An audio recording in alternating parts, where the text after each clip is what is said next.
Good afternoon and welcome to our second chat for management theories. I am going to be sharing this screen. At this point, you should be able to see the screen here showing the splash page for our class. And what I'm doing is I am recording this week number 2 meeting. And when we are done recording this, I will turn it into a YouTube file. What's happening is the files, even when I show screens like this, become too large to attach as attachments onto the news forum. So the only way for me to effectively share this information with you is to turn it into a YouTube. In order to keep the size of the files down as much as possible, the best way for us to tackle these meetings is to not use audio except for me speaking, and to not use video except for what I'm sharing here on the screens. So that will help to keep the size of the files down a bit. So what we're going to do is we're going to talk quickly about your week 2 assignments. I also want to do a quick recap of week number 1. Week number 1 is always kind of a tough week because people are coming off of break and sometimes people sign up for classes late, and so it can make it a little bit of a frantic time to try to get through all of the work that needs to be done.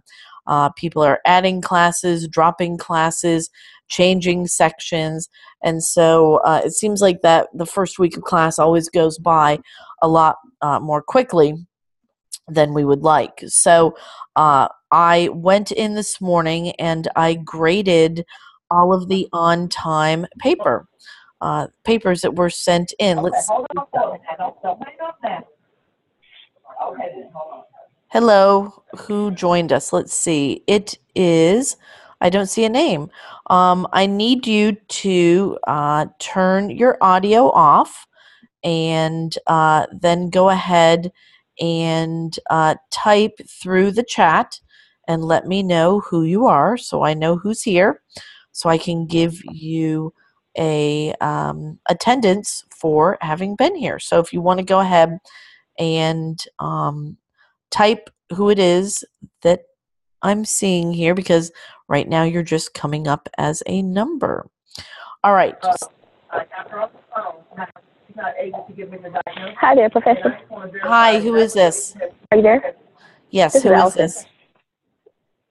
It's Allison Isaac. Allison? Okay. All right, good, Allison. All right, Allison, I'm going to mute you because what we have found out is that by giving everybody audio and video access to the meetings, the files become so huge that they're unmanageable. And as it is, I'm having to turn them into YouTube files in order for people to see them. So go ahead and if you have a question, please feel free to go into the chat pod and type the question. I will get an alert if you do that, so I'll know that you are asking a question. All right, so this is week number 2 for management theories. And what we're going to do is take a quick look at your tasks for the week. And then when we're done with this, I'm going to let this recording upload so that I can turn it into a YouTube later on tonight.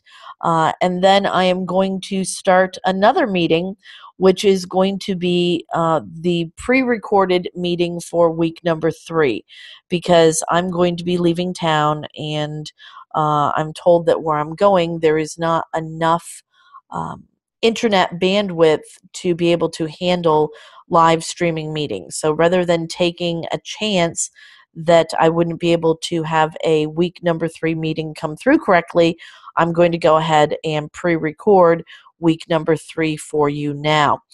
Week number 4 was pre-recorded over the weekend, and the link is already in the news forum.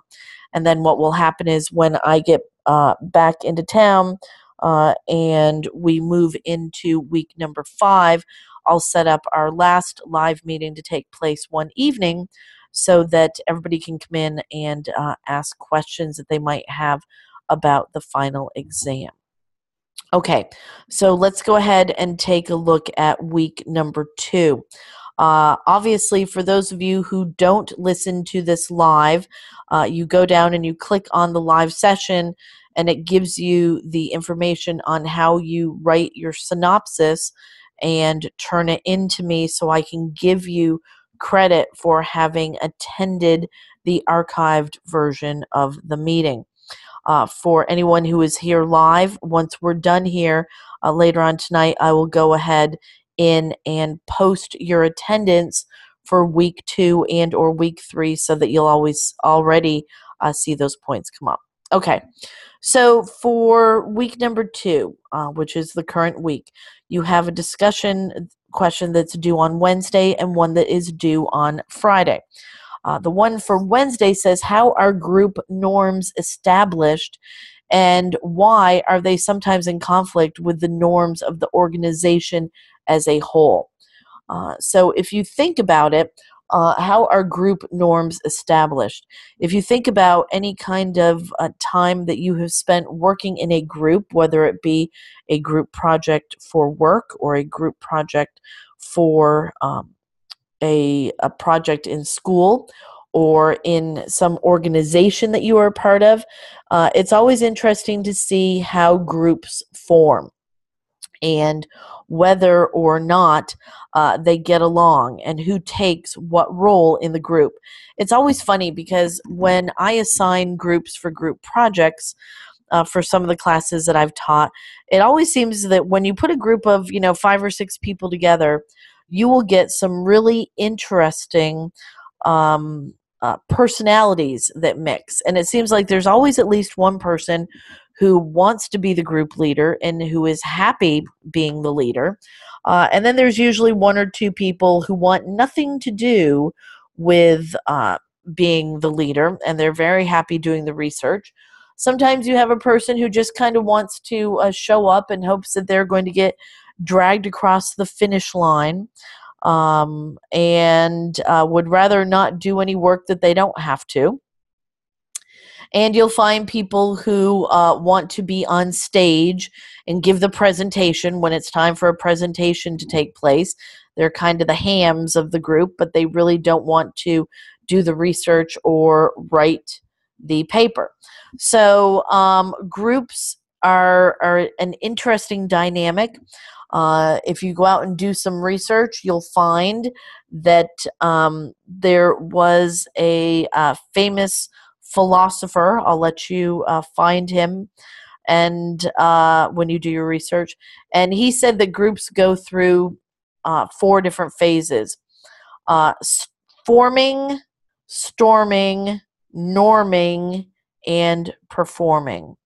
So he said that groups go through forming, storming, norming, and performing. Those are the 4 phases of a group. And if you think about it, and the groups that you've been in before, it kind of makes sense.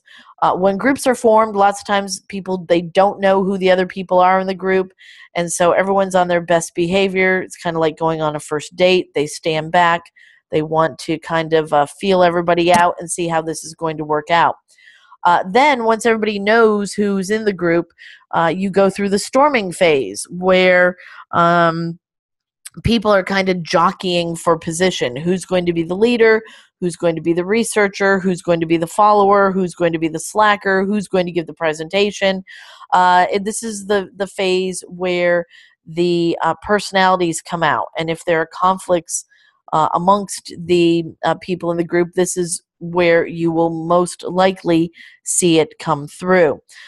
During the norming phase is when everyone is kind of accepted. All right, here's the group I'm in, and this is what our task is. And you start looking at how you're going to be able to get the project taken care of. That is the norming. And then the performing is when actually everybody takes their role and runs with it and gets the work done. So forming, storming, norming, and performing. And again, if you go and do some research on those items, you will find out who developed that theory and see what else he had to say.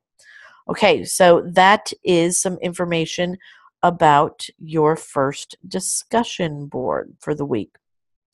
Then we move into another discussion for Friday.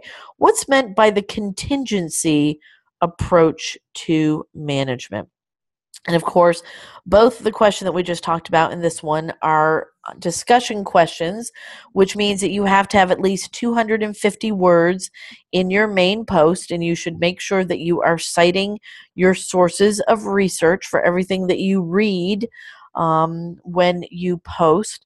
And then you need to be doing at least 2 great comments to your classmates. That's how you're eligible each week for full points with the discussion questions. You do a substantive post, and then you do at least 2 great comments. All right, what's meant by contingency approaches? Well, if you think of what the word contingency means, a contingency plan is like an alternative, right? It's an alternate. It's a plan B. What is a company's plan B to managing problems and issues? So the best thing that you could do is to go on out and take a look at the readings that you have for the week and talk about what a contingency approach means to you after you have done that reading. And then make sure you read through what everybody else is talking about so that you are able to answer or respond to their posts as well. Okay, what is meant by the contingency approach to management? And again, all of these topics that you're dealing with, yes, are they going to be talked about some in your textbook? Of course. But if the textbook does a glancing blow by some of these topics, then what you need to do is go out and do your own research.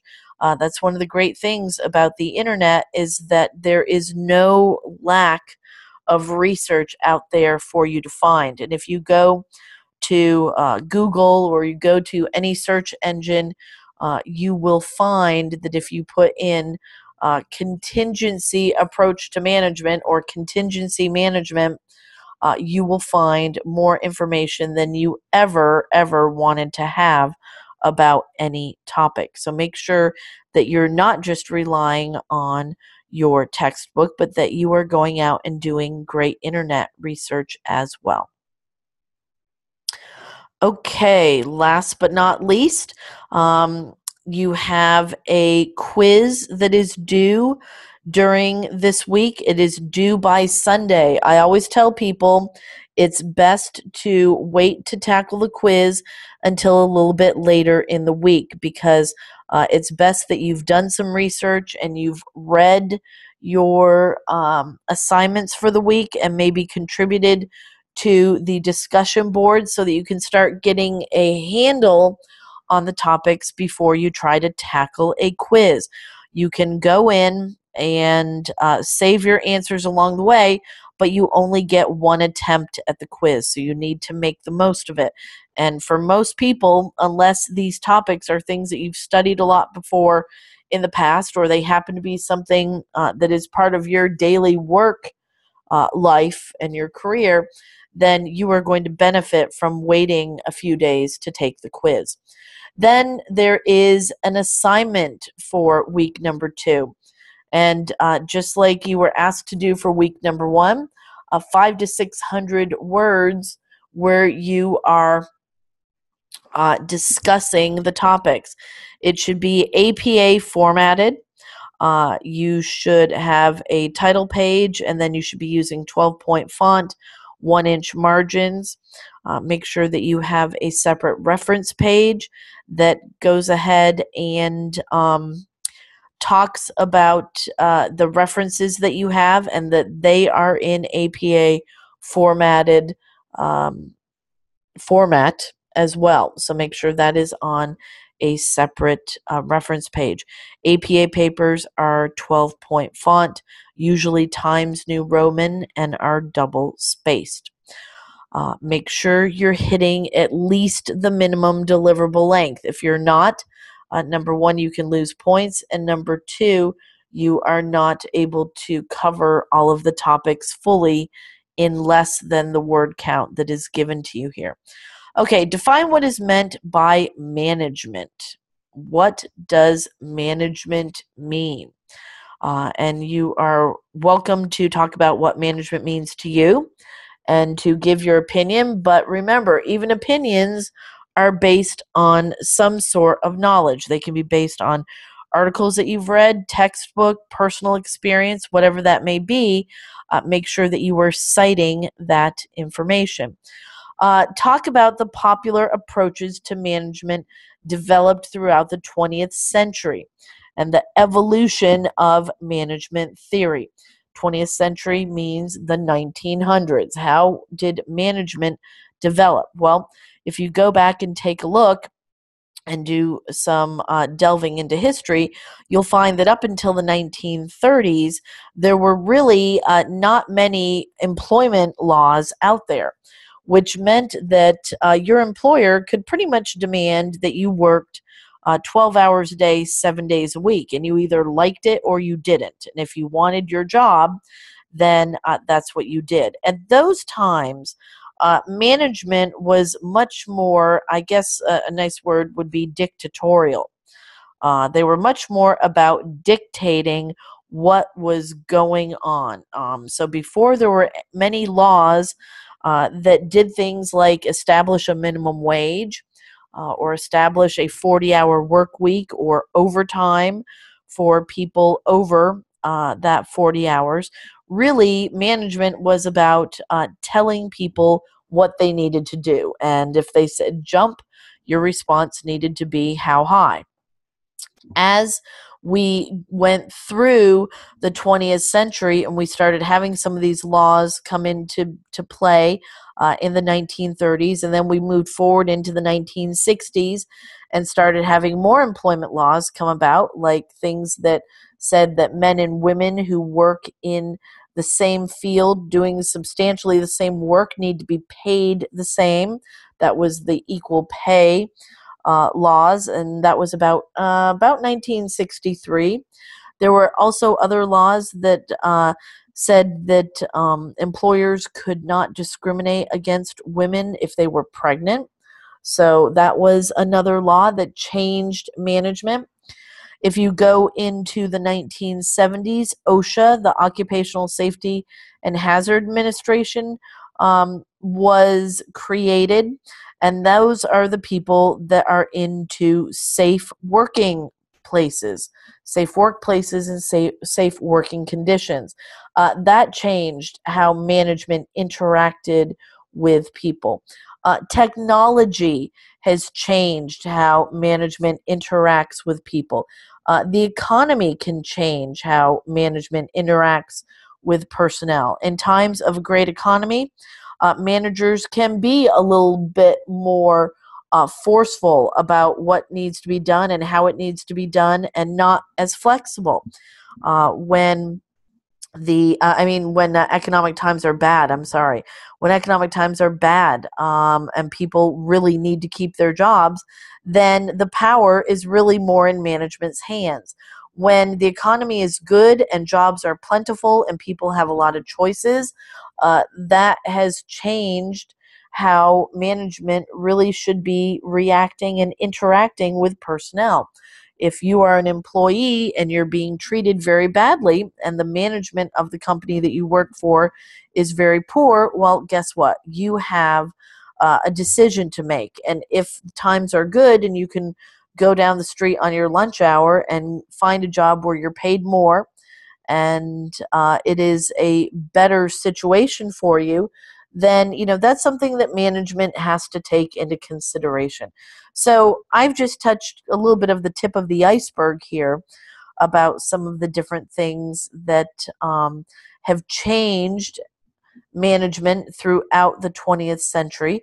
And when you do your research and your readings for the week and go out there and look for some popular management theories, all you have to do is do research on management theories of the 20th century. And again, you will come up with all different kinds of theories that you can explore and read about and then write about as well. Okay, so once again, let's go back and take a quick look. This is week number 2. You have a live session to listen to and do a synopsis of if you were not here live with me today. You've got a discussion question that is due on Wednesday evening. You have a discussion question due on Friday evening.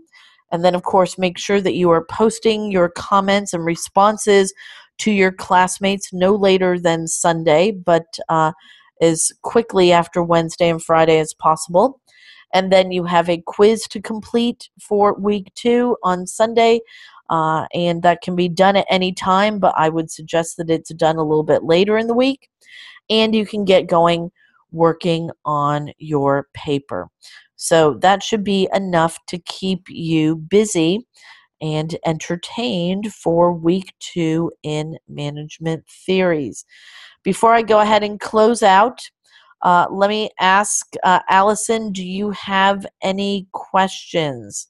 If you want to go ahead and type into the chat pod if you have any questions that I can answer for you. If not, again, what I'm going to do is this will be recorded. I'll upload that recording into a YouTube file and post that for you. And you can go back and listen to it as many times as you would like to help you with this week's tasks. Okay, so Allison, it doesn't look like you have any questions here. So what I'm going to do is I'm going to go ahead and close this out and let the recording archive, and then I'm going to come back in, give me about 5 minutes or so, and I will come in to do a pre-recording for week number 3. Okay, so that's it. Okay, so what's the chat pod? If Are you there? if you go up to the top, see where it says more. If you hit chat, it creates a chat pod, and you can type a question in there. It's at the top.